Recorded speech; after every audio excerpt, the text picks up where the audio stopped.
As the leaves turn and the air chills, it's that time of year again. Time for some spooky NES games. Today we're diving in deep to 5 fantastic Halloween-themed games. Whether you're a fan of side-scrolling beat-em-ups or love platforming with that spooky twist, there's something here to get you into the Halloween spirit. Oh, and a little hint, stick around until the end, and you might just uncover a bonus game that promises to be a wicked treat. Let's jump in.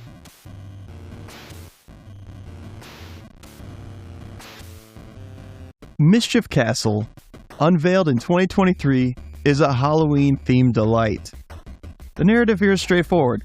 Halloween is at risk due to a phantom who has pilfered all the candy and secured it within the depths of Mischief Castle. Your mission? To ensure Halloween does not miss out on its sweet treats. Mischief Castle is ideal for some spooky NES action during the October month. At its heart, Mischief Castle is a Metroidvania. Players take on the role of a nimble skeleton on a quest to retrieve candy and keys, unlocking new areas and battling adorable Halloween-inspired adversaries. In terms of character control, it's quite smooth. I'd equate it to the likes of a Mario game. With the game revolving around platforming, jumping, and shooting, reliable controls are indeed an advantage. The visual style is charming and perfectly encapsulates the Halloween vibe. Expect to encounter bats, blobs, and what appears to be a Ninja Turtle. Along your journey, you'll gather treats like chocolate, and yeah, even the very polarizing candy corn. Nasty. The audio experience, complete with bouncy, jaunty, and appropriately Halloween-y tunes, complements the game quite nicely.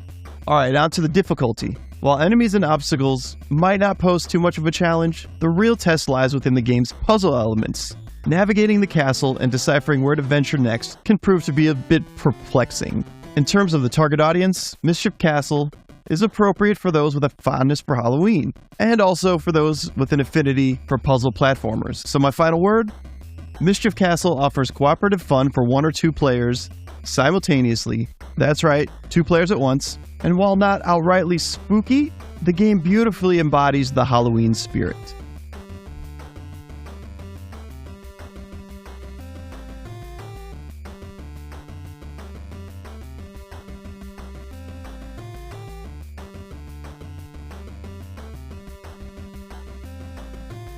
Here we have The Meeting, or at least a demo for The Meeting. This is a 2019 demo from MegaCat Studios. In this game, you play as a minotaur named Khan, who has been slain by a butcher, but has been given the chance to find all of his missing body parts by Euros, the Greek god of meat. With its meaty and gory vibe, this game is definitely a pick for the more mature crowd. Perfect for those who enjoy a darker twist. Essentially, The Meeting is a puzzle platformer, where you traverse through enemies, trying to find a key, and then using that key to access the next room. The Meeting ramps up its challenges smoothly, so both newbies and platformer pros will be able to find their groove. Along the way, you collect your body parts and various power-ups to assist you. The graphics are decidedly gory and fun, truly emphasizing the whole meat theme. The soundtrack is quite enjoyable too. Now, from my understanding, there's an updated version of this game that has an overhauled soundtrack, but we'll have to find that out when the game releases in full.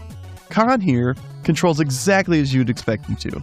His main attack is a dash, which he can use to strike enemies from behind, and if you activate the dash quickly enough, you can essentially fly. Other powers include telekinesis, as well as the ability to pass through walls. Overall, I'd say this game is a cut above the rest. See what I did there? I enjoy a good puzzle platformer, and The Meeting is no exception. This is a great game to play this October, or really anytime.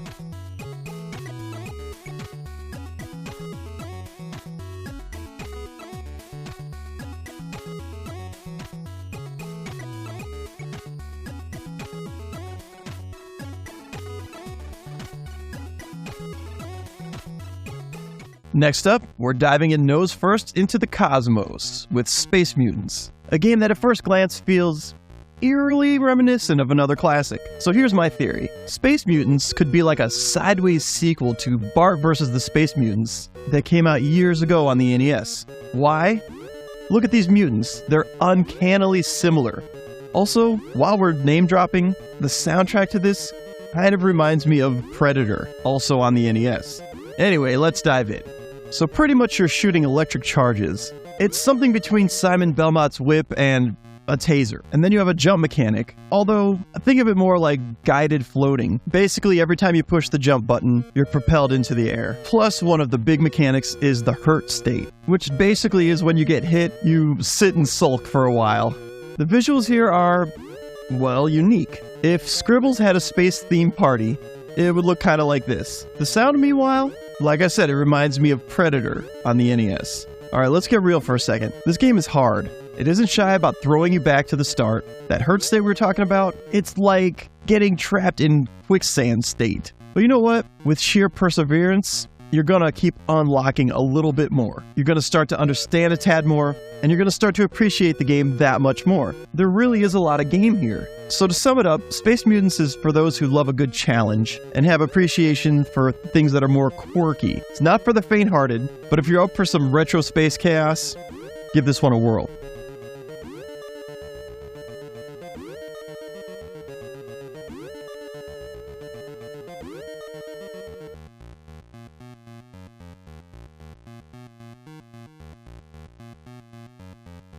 Here we have Haunted Halloween '85 by Retrotainment Games. Set on October 31st, 1985, you step into the shoes of Donnie from the town of Possum Hollow. An evil presence has taken over, turning familiar faces into brain-craving zombies. Your mission is to navigate through the 6 levels, uncovering the source of this chaos, and putting an end to it. At its core, Haunted Halloween '85 is a side-scrolling beat-em-up. However, it bears a closer resemblance to Castlevania than it does to Double Dragon. This is due to the game's linear movement from left to right without any vertical navigation, making it feel more like a platformer where your fists are your primary weapon. In terms of graphics, they're engaging. As Donnie takes hits, you'll witness his gradual transformation into a zombie. Lose a life?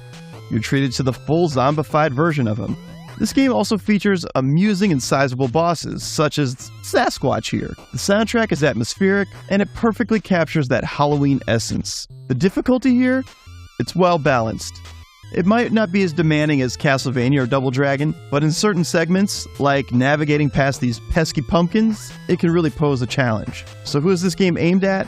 Well, if you're a fan of platformers, beat-em-ups, or just Halloween-themed fun, this is a game you'll likely enjoy. To sum it up, my experience with Haunted Halloween '85 was enjoyable, and I'd recommend it to those who are in the market for a solid NES homebrew. If you're torn between Haunted Halloween '85 and its sequel Haunted Halloween '86, I'd lean toward '86 for a more refined beat-em-up experience. However, for unadulterated platforming action, Haunted Halloween '85 is a worthy choice.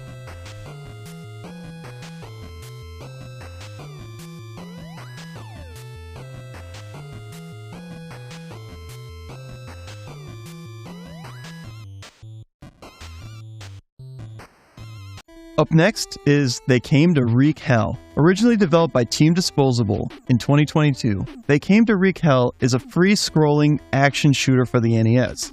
The game's premise is simple yet fun to play. You have to find your way out while fending off the blobs that come your way. All the while, you make use of your enhanced weapons that might appear in certain areas. The story here is straightforward. No one knew where the blobs had come from, but Earth quickly discovered their intent. They came to wreak havoc. Your task is to shoot the blobs and avoid their bullets in this fast-paced survival game. The controls here are responsive and straightforward. You can shoot in any direction, which is where the heart of this game lies. The graphics to me are reminiscent of Alien Syndrome on the NES, and overall the game has a similar feel. I'd say these aesthetics are decidedly futuristic.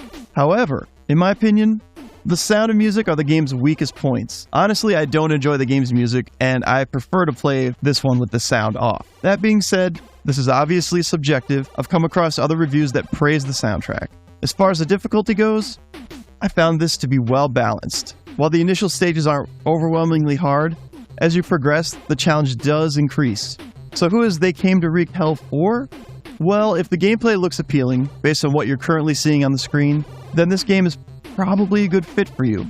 It's straightforward and doesn't pretend to be anything other than what it presents itself to be. Overall, I quite like They Came to Wreak Hell. It's great for a quick NES game session. Also, it's worth noting this game is still in the beta stages, so given that, They Came to Wreak Hell has substantial potential to evolve even further. A good one to check out this October.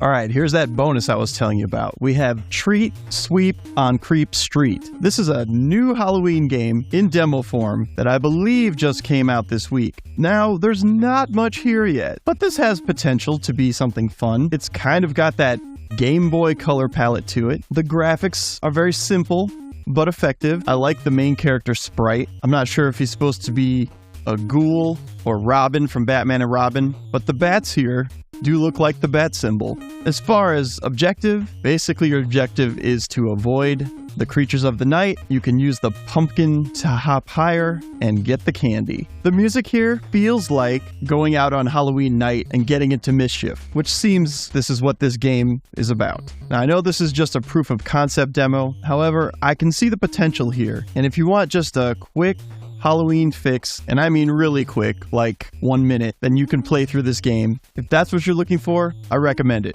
If not, go ahead and skip this one.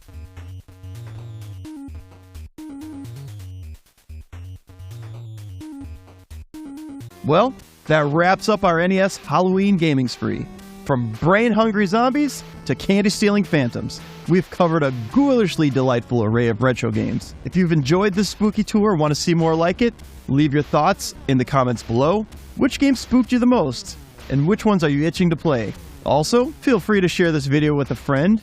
After all, Halloween's always better with some company. And until next time, keep that NES spirit alive and have a spook-tacular 8-bit Halloween.